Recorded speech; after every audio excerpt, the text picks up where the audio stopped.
থানা বলে তারা জলবাদ, থানা বলে তারা জলবাদ, তারা গেলে বলে সুইটাই করবো। স্যার বাড়ি চেক আপ করছেন না, স্যার বাড়ি চেক আপ করেন।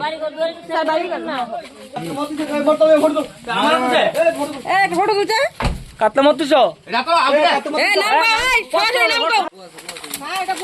স্যার এনে কুয়া আছে একটা, এটাই আমরা দিকে সবচেয়ে বড় থানা বলে তারা জলবাদ। আরো আছে, আরো আছে,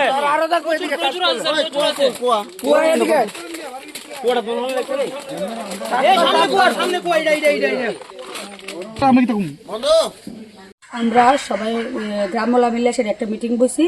মিটিং এর ভিতরে কথা হয়েছে আমরা পাণ্ডুপুরের মধ্যে 12 জন মদ বেছে, 12 জন আমরা যদি তারারে পাই, তারারে নিষেধ করা হয়েছে প্রথমে গিয়ে সেটা যে তারা রাতের মদ না বেছে, যদি আমরা পাই তারারে 10,000 টাকা জরিমানা এবং মাথা নেড়া করা হইব। কিন্তু গত রাত্রে আমরা খবর পাইছি উত্তম মদ বেছে, উত্তম দাস মদ বেছে, তার বাড়িতে আমরা পুরুষ মহিলা সবাই মিলে সেটা হানা দিছি। হানা দেওয়ার পরে প্রচুর মদ পাইছি এবং মদ বিক্রি যে করে তারারও হাতে নাতে আমরা পাইছি।